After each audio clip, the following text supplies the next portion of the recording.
This is the WealthAbility for CPAs show. Better clients, better practice, better life. Here's Tom Wheelwright. Welcome to the WealthAbility show for CPAs, where we're always discovering how to build better clients, a better practice, and a better life. Hi, this is Tom Wheelwright, your host, founder, and CEO of the WealthAbility Network. So this is I call this the year of pain. And we're about through 2020, and it has been a year of pain. And really the question is, so what do you do about that pain? Because what we've seen is some businesses have done really, really well, and some businesses have absolutely crashed. Some people are doing well, other people have crashed. But overall, there is this sense of pain and anxiety. And the question is, how do you use that to your benefit? Okay, as opposed to letting it paralyze you, how do you make pain a catalyst as opposed to holding you back? And we have a very special guest, Brian Bogert, who has an amazing story. I'm going to let him tell, and he's an expert on how to turn pain into success. So Brian, welcome to the show. I'm happy to be here, Tom. So Brian, I know you've got an amazing story. Just give us a short tidbit of where you came from and why you do what you do. Yep. So everybody just embrace this for 1 second. Do me a favor, unless you're driving, and close your eyes for just 1 second. I'll tell you when to open them. I want you to imagine walking out of a shopping trip after a successful trip, heading to your car, turning your head and seeing a truck barreling 40 miles an hour right at you with no time to react. Go ahead and open your eyes now. That's where this portion of my story begins. My mom, my brother, and I went to our local Walmart to get a 1-inch paintbrush. And as we were headed to the car, I've always had an excitement and vigor for life. So it didn't surprise anybody that I was the first one there. I wanted to get home and put that paintbrush to use. This was back in the days before key fobs, so I had to wait for my mom to catch up and put the key in the door to unlock it. As I was standing there, a truck pulled up in front of the Walmart. The driver and middle passenger got out. The passenger all the way to the right felt the truck moving backwards. So he did what any one of us would do, and he moved over to put his foot on the brake, but he instead hit the gas. Combination of shock and force threw him up onto the steering wheel, up onto the dashboard, and before you know it, he's catapulting 40 miles an hour right out of us with no time to react.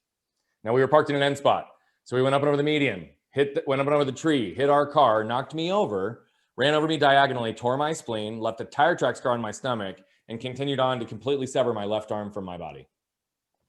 So there I was laying on the parking lot, my arm 10 feet away from me on a 115-degree day in Phoenix, Arizona.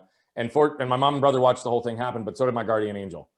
A nurse walked out of the store right when this happened, saw the life and limb scenario in front of her, rushed immediately into action, stopped the bleeding, and instructed some bystanders to get my arm on ice within minutes. Had she not done one or both of those things, Tom, I either wouldn't be here with you today, or I'd be here with you with a cleaned up stump. And I know that a lot of people weren't expecting it to go there today, right? So now I'm going to start answering your questions so you get a little bit of context. But what I've learned in all my time of doing this is that what's important, even though I have a unique story, we all have unique stories. We need to become aware of the lessons we can extract from those stories and then become intentional with how do we apply them in our lives. So I'm going to share 2 primary lessons with you. One is how Tom teed me up. But the first is I learned not to get stuck by what had happened to me, but instead get moved by what I could do with it. And the second I didn't realize until far later. You see, 7, 8, 9, 10, 11, 12 years old, although I knew what was happening to me, I was also being guided through the process. So I was somewhat in a fog, but my parents were not. They were intimately aware of the unceasing medical treatments, years of recovery, and the idea of seeing their son grow up with the use of his arm was a source of great suffering for them. So they literally willed themselves day in and day out to do what was necessary, what was tough, to ultimately strengthen and heal me. So what they did was ingrain in me a philosophy and way of living, which was to embrace pain, to avoid suffering. And when done right, this is also where we gain freedom. So it's this same concept that I've used to not only overcome this unique injury, but how my business partners and I built our last business from $250,000 to over 15 million in the span of a decade. And how now I flipped that on its head as a human behavior and performance coach to help hundreds of individuals and organizations just like you, just like the folks listening, become more aware, more intentional, and more of who they already are, their most authentic selves. And when that happens, that's when the door starts to crack to perspective, motivation, and direction, and where joy, freedom, and fulfillment can exist. And COVID, by the way, and this pandemic came barreling 40 miles an hour right at us with no time to react. And we've all had to respond. So I'm happy to be here with you today, brother. No, there's no question. Thanks, Brian. So an amazing story. And, anybody who's been through any rehab, and you went through years of rehab, and that it's an amazing process to go through. So this is really one of my big questions, because everybody's feeling this pain right now. I mean, there's an anxiety in the entire energy of the world is anxious right now. And so there's seriously, there's nobody who's really untouched by this. And a lot of us have, a lot of our clients have been very seriously touched by it, either financially or health-wise, et cetera. So here's the big question. So I believe that most of us spend most of our time avoiding pain. 100% Right? agree. Now you talk about avoiding pain versus embracing and going through the pain. Tell us what you mean by that, and why would you want to go through the pain? Yeah. So here's the thing. The world literally tells us to reduce, eliminate, or avoid pain. And I'm telling you, the world is wrong, right? What's important though, is we need to understand pain versus suffering for us to understand this concept. Okay. So I'm going to start there. Pain is literally defined as short-term, intermittent, a result of a direct cause, and healed once that direct cause is removed. What we tend to do as people to make ourselves feel better is we'll further clarify words with adjectives. And what we do with pain is we put acute in front of it or chronic, because we put it in the bucket of pain, right? The reality of it is though, acute keeps the same definition, chronic changes it because it implies that it's longer, more persistent, and doesn't heal after that direct cause. So instead, that's not pain, it's suffering. And we don't want to admit that suffering exists, particularly when it's a direct result of our choices. Well, and we usually talk about those two words together, right? I mean, it's pain and suffering. If you look at a lawsuit, it's for pain and suffering. It's not just for pain; it's for the pain and the suffering. Yeah. But so let's look at this concept and so that you can understand what it means, right? So we can embrace the pain of hitting the gym for 30 minutes a day to avoid the suffering of aches and pains of a sedentary lifestyle.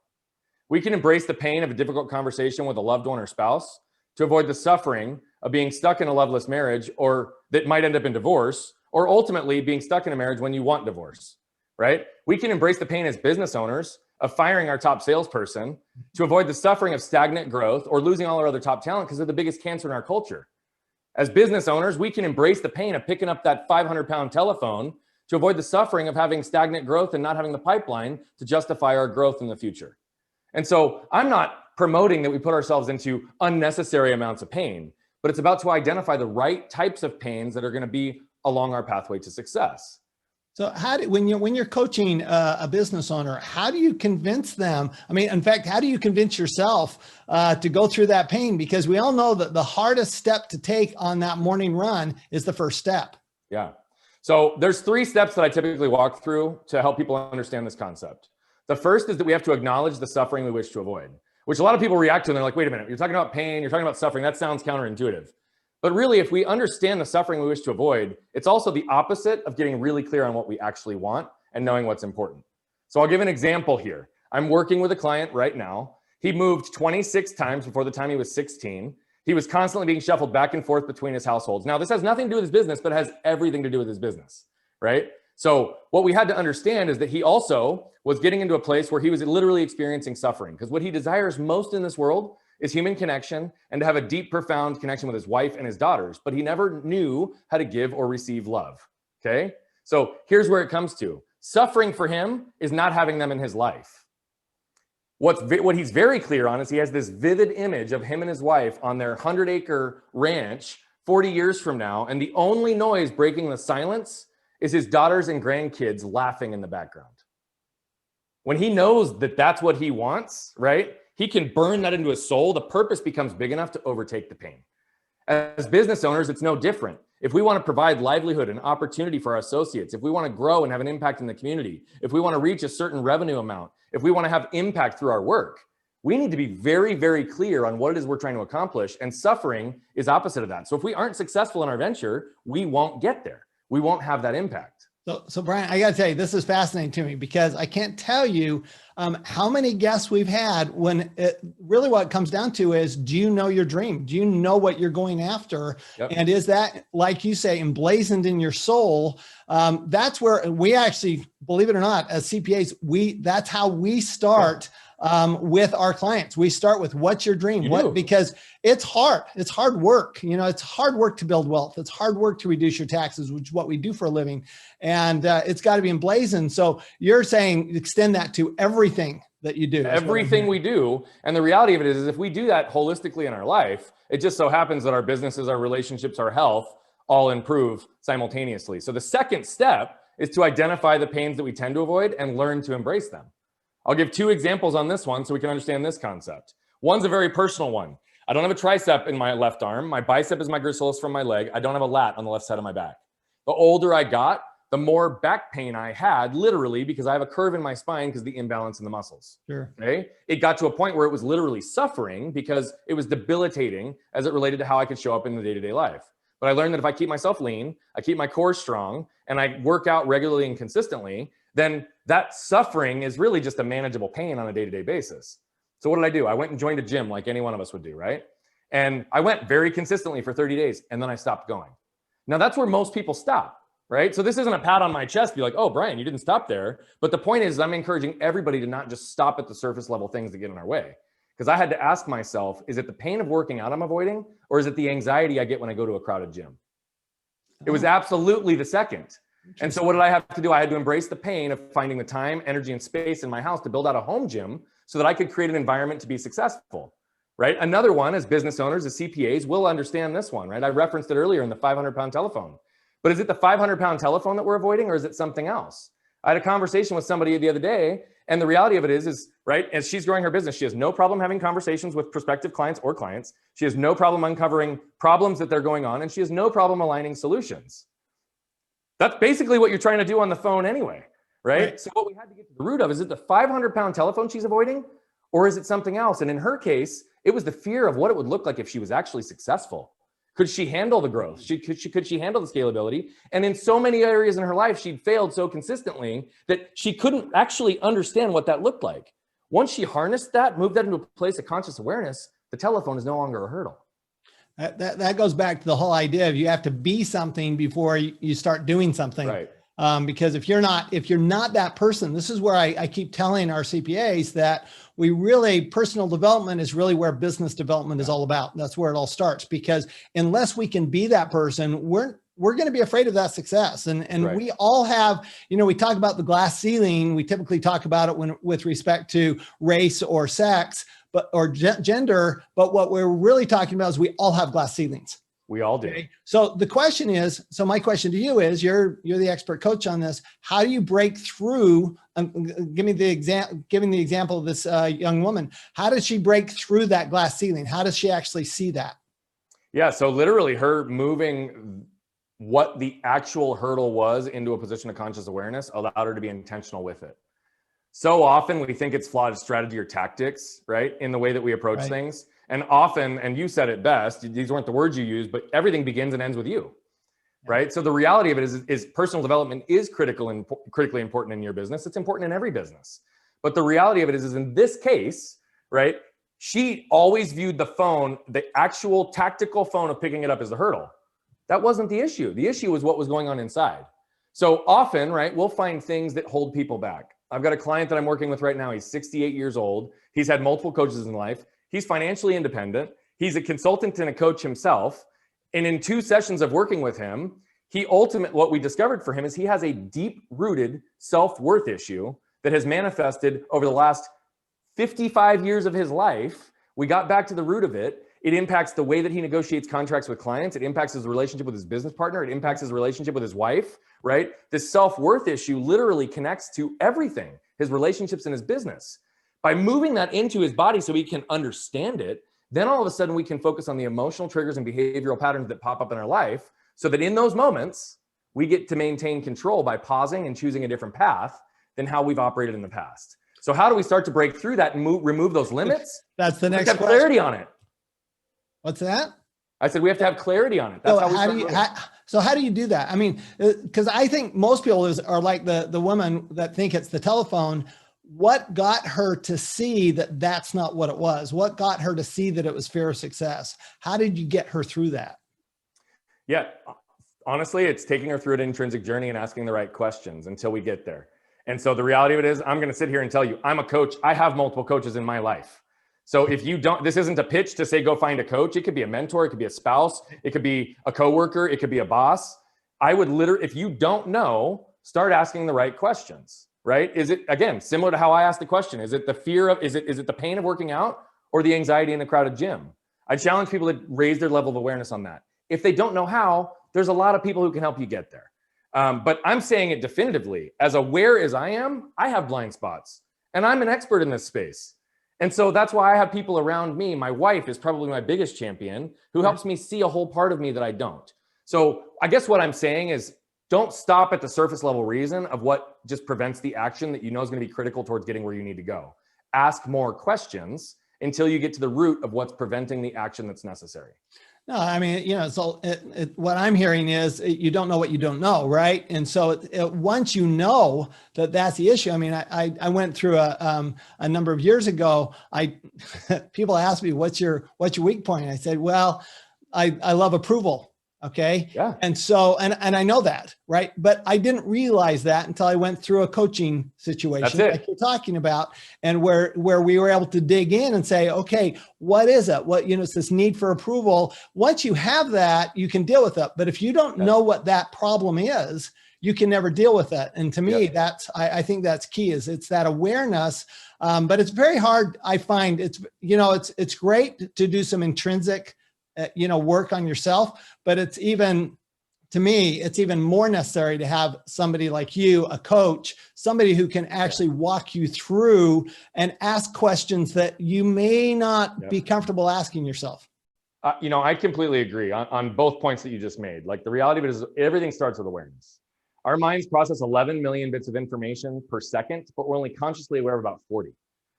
So what that suggests is we're actually largely led by the unconscious. So until we go through some sort of systematic process to move the unconscious to the conscious, the unaware to the aware, it's going to feel like life is happening to us, like it's fate, like we don't have influence or control over our destiny. But once we move something into awareness, like you talked about with yours, that's a perfect example, then you have the opportunity to be aware and intentional on every step when that starts to trickle into your life, or would prevent you, right, from going where you want to go or slamming into your own limit or your own glass ceiling. The second piece is, what I found is that coaches, mentors, individuals in your life, again, whether they're paid or not, can help you see yourself more clearly. And they can also make tweaks to allow you to move faster with less effort. So a perfect example in my world today, I'm working with a swim coach because I'm training for an Ironman. With my arm and with everything, I've never swam over 100 yards in my life before this. So the very first thing I did was, I'm going to get in the pool with the coach, make sure that I understand how to do the right form, because I just had basically slapped myself through the water. Once I did that, I swam consistently for 2 to 3 months, got a really good base, but I felt like I was laboring. Like I wasn't having the best effect in the water. So what did I do? I hired him again. So he made 2 adjustments. My head position, he bumped my head down just slightly, which bumps my hips and everything up. And he changed my stroke so that I was finishing my hands in a different spot. In 45 minutes with him, I was moving faster with less effort and covering more distance with the same amount of energy. That same analogy applies in business, life, relationships, health, you name it. People can help you get there faster with less effort. So you don't know this, Brian, but I'm a swimmer. So nice.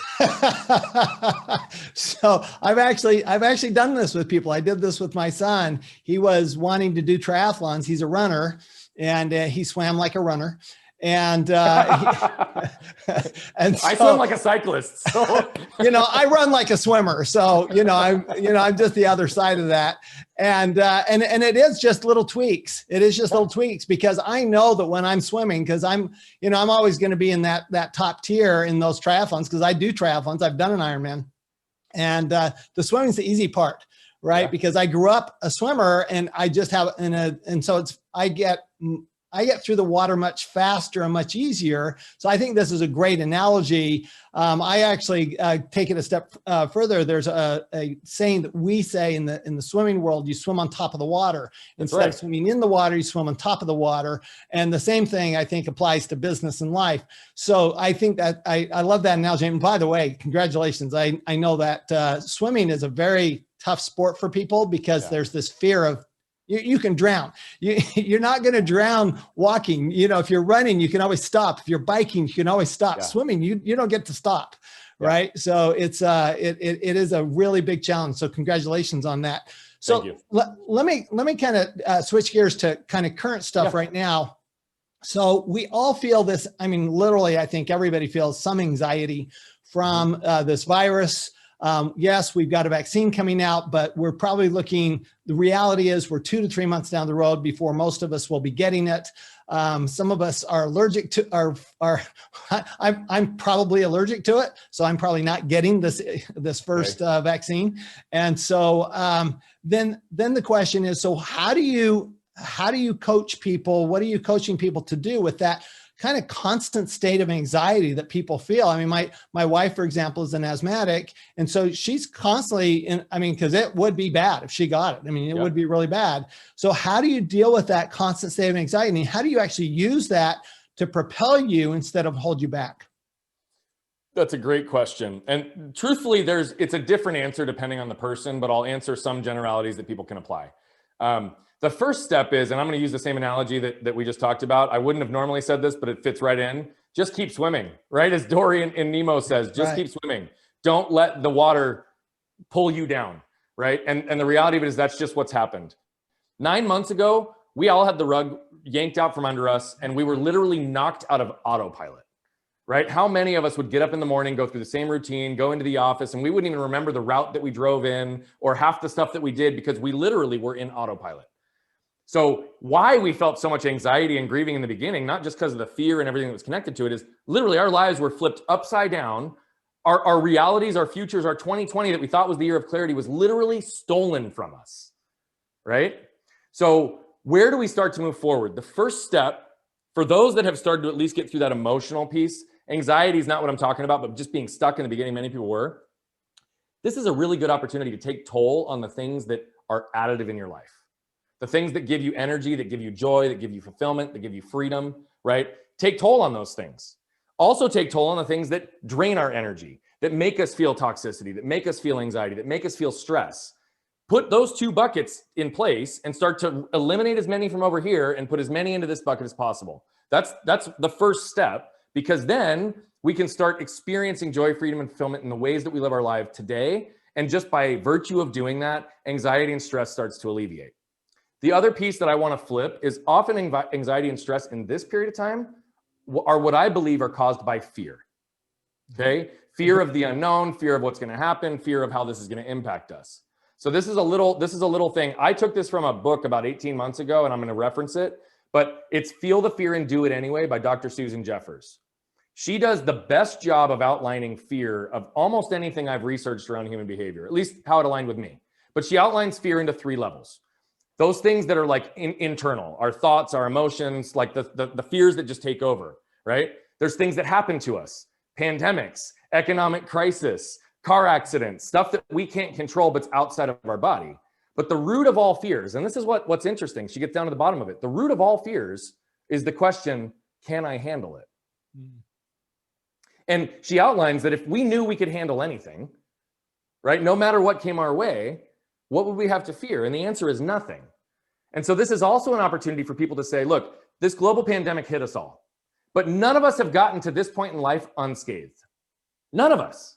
You might not have a story like mine, but every one of us has experienced pain, suffer, loss, anxiety, stress, like we all have. Business failures, right? Financial, just destruction across the board, health issues. And guess what? We're still here and standing. So if you recognize all the things you've overcome, and you recognize after 9 months, you're still standing, we're going to get through this, and we're going to get through this together. I think that's I think it's good to recognize, like you're saying, that, you know, we've gotten through 9 months of this. We're going to get through this. It's life will go on. Will it be exactly the same? Probably not. But no. So what, right? Because to me, what I learned from this is we had 1 week. So, you know, everybody has those periods of time when you go, okay, what are we going to do here? We had a week where our sales just dropped precipitously at the beginning of the pandemic. I'm sure. And so we go, okay, what do we do? So we just, okay, I felt it. And then I'm going, next day I got up and I'm going, okay, what do we do? So what do we change? And what ended up happening is and I've seen this with a lot of entrepreneurs, is that those who have been able to change, they've actually set themselves up for more success. That's right. So the pandemic has actually, I can't tell you how many clients I have that have had a banner year this year. Oh, I mean, absolutely. Myself included, by the way. The pandemic was a blessing for my business. We've blown up as a result of it. Yep. Joe Biden was a blessing for my business. So Well, yeah, there you go. Truly, when you say I know the daylights out of everybody who makes over $400,000, it's a good day in my world from a business standpoint, not from a personal standpoint. They need help. Yeah. You know what? I mean, the reality is that there are always opportunities, and taking that opportunity to say, okay, here's what's going on. To me, any big issue is an opportunity. Agree. So, you know, there was a great book written by Ryan Holiday a few years ago called The Obstacle is the Way. You may know this. Love that book. One of my absolutely favorite books, The Obstacle is the Way. So, Brian, it's been absolutely fabulous. First of all, tell us where we can get a hold of you. Yeah, go to brianbogert.com. And the thing I left out earlier is that I'm on a mission to impact 1 billion lives by 2045. And so by doing that, I also know that 99.99999% of those people are never going to pay me $1. So through the lens of that idea, if you want to learn how to actually implement some of these into your life, learn how to embrace pain to avoid suffering in these areas, put yourself on that intrinsic journey, go to nolimitsprelude.com. We've got a free download for you, which is a really succinct model of a lot of our coaching philosophies and the right questions to ask yourself to get there. No, that's awesome. And I love you've got that mission, because to me, that's what, you know, you really want to be happy and excited to get up in the morning. You've got to have a mission. You got to have something that drives you. That's not money. It's not things. It's some kind of a mission. So if you will, I always like to leave people with, if you could give us 3 things that our, you know, people listening could do in the next couple of weeks that would really help, you know, with, you know, dealing with this pain and with any kind of intrinsic pain, anything that's holding them back. Yep. So I'm going to go back to how I answered the first question. So literally take toll on both sides. That's the very first step. Excellent. Get some awareness into your life, make those 2 lists. The second step is once those 2 lists are there, start to take action on moving things from the negative side to the positive side. And then the third one is constantly seek to raise your level of awareness in every area of your life. Because when you do that, you will start to understand where you need to spend your time and where you need to focus. Pain and perspective points us at what's important. And those that have been able to be successful in this time are the ones who embrace the pains of making the change, pivoting their business, making the right investments to avoid the suffering of not ever knowing what they would be on the outside of this. So if you want to be one that can succeed through this time, go through that process, embrace the pain, and you will avoid suffering and gain freedom. I love it. Thank you. BrianBogert.com. Thank you, Brian. Just remember, everyone, that when we do this personal development, you know, we keep thinking that it's tactics. It's, you know, what do I need to do in my firm? You know, what do I need to say to my clients? When it comes right down to it, it's what do you need to say to yourself? And when you do embrace that pain and just work through that pain, then what always happens is you always end up with better clients, better practice, and a better life. We'll see you next time. Thanks, Brian. Take care. You've been listening to the WealthAbility for CPAs show. Better clients, better practice, better life. To learn more, go to WealthAbility.com.